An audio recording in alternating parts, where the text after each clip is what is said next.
Hi all, welcome back to agriculture. இன்றைக்கி நம்ம சேனலில் பார்க்க போகிறது பலாப்பழ பாயசம். ஆமாங்க, பலாப்பழத்தை யூஸ் பண்ணி நம்ம பாயாசம் செய்ய போகிறோம். இது கேரளாவில் செய்வாங்க. அதுக்கு 100 கிராம் அளவுக்கு பாசிப்பருப்பை எடுத்து நல்லா சுத்தமாக கழுவி அதை ஒரு பேனில் சேர்த்து வேக வச்சுக்க போகிறோம்.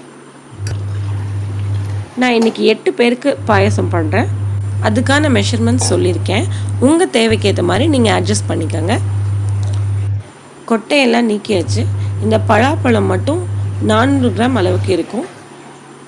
இதை நம்ம ஒரு மிக்ஸி ஜாரில் சேர்த்து பேஸ்ட்டாக அரைச்சிக்கலாம்.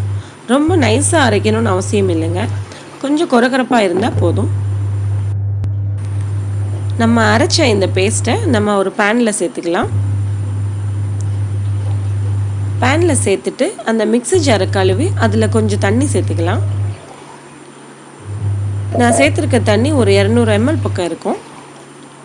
இப்போ இதை நல்லா வேக வச்சுக்கலாம். இந்த பேனை மூடி போட்டு ஒரு 5 to 6 மினிட்ஸ் இதை நல்லா வேக வச்சுக்கோங்க. ஒரு பிஞ்ச் உப்பு சேர்த்துக்கலாம்.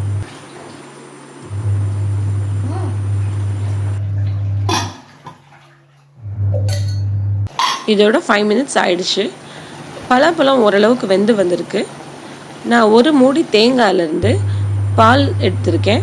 இது ஃபஸ்ட் எடுத்த கெட்டியான பால், இது செகண்ட் எடுத்த பால்.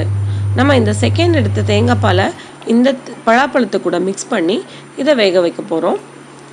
நான் ஏற்கனவே வேக வச்சுருந்த பருப்பையும் இது கூட சேர்த்துட்டேன். நம்ம பாசிப்பருப்பு, இந்த பலாப்பழம், நம்ம செகண்ட் எடுத்த தேங்காய் பால், இது மூணையும் ஒன்றா கலந்து கொதிக்க வைக்க போகிறோம். 400 கிராம் அளவுக்கு வெல்லத்தில் கொஞ்சமாக தண்ணி சேர்த்து அந்த வெல்லம் கரையிற அளவுக்கு ஹீட் பண்ணிக்கலாம்.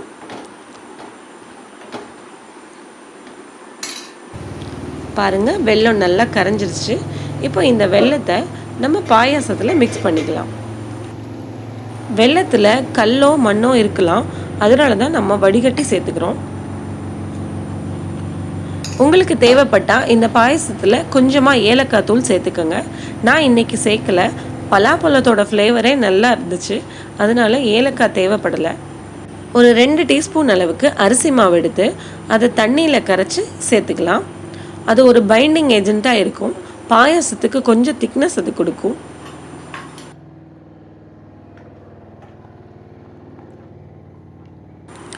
ஒரு 2 நிமிஷம் இது கொதித்த உடனே நம்ம எடுத்து வச்சுருந்த முதல் பால், அதாவது கெட்டியான தேங்காய் பாலை சேர்த்துக்கலாம். தேங்காய் பால் சேர்த்த உடனே இதை ரொம்ப கொதிக்க வைக்கக்கூடாதுங்க, லேசாக சூடானா போதும்.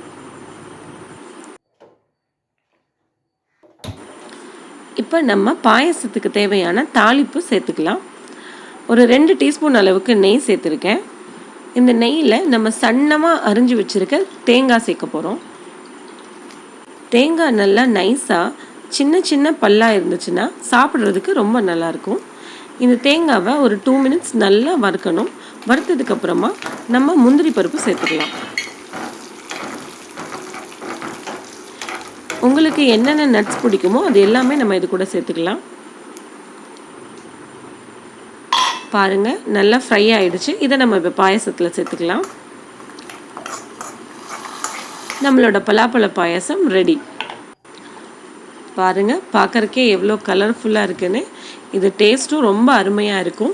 கண்டிப்பாக ஒரு தடவை செஞ்சு பாருங்கள், உங்களுக்கு பிடிக்கும்னு நம்புகிறேன்.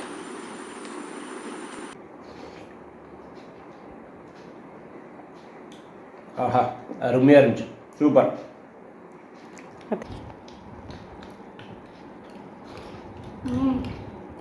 சூப்பராக இருக்குமா. தேங்க்யூ ஃபார் வாட்சிங் மை வீடியோ. நெக்ஸ்ட் வீடியோவில் பார்க்கலாம்.